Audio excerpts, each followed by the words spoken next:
Hello guys, today we are going to see the structure for to what extent do you agree or disagree type question. So if this type of question will come in our exam, then we have to write five paragraphs. One is for introduction, two paragraph is for agree, one paragraph is for disagree, and the last one is for conclusion.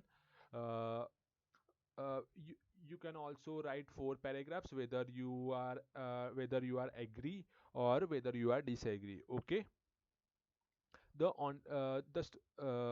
structure is same like agree and disagree type question, but the only difference is that in agree or disagree type question we write body paragraph 3 based on people's point of view, means why some people believe this is also the case.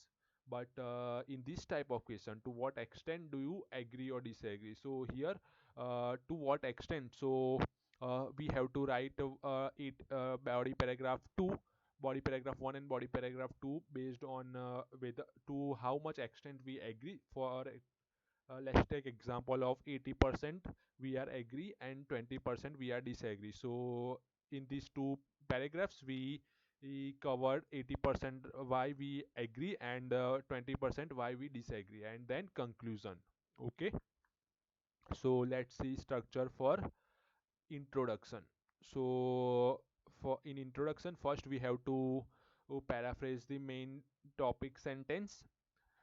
Then if questioned or pondered to a major extent, I disagree or I agree or disagree with the laid statement or such a proposition.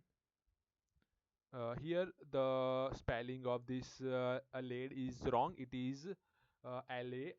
Okay, and my inclination is elaborated or justified in the ensuing paragraphs.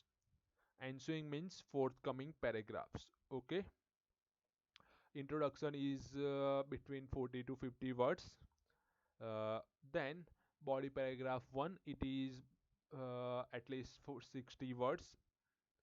uh, there are several reasons for my agreement or disagreement. The foremost one is dash. So here we have to write our main point 1, then we have to explain it to be precise, and then explain the main point. Then example, an apt example for this is dash. The example is related to the main point. It is you can write any hypothetical example, but the only condition is that it is related to our the main point 1.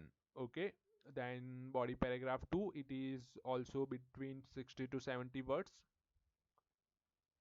Furthermore, the other reason for my support or declinement is that dash, and here we have to write our second point why we agree or disagree with this, and then we have to explain it. So in other words, and explain the main point too. For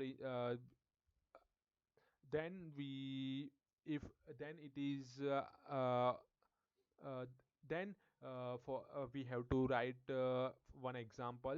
For instance, one research concluded that dash. So here you can write example or research. It They are not going to see if this research is conducted or not, but it is must to write one example and one research in this type of question. uh, and body paragraph 3, it is between 60 to 70 words. So however, I would not overlook the other side too.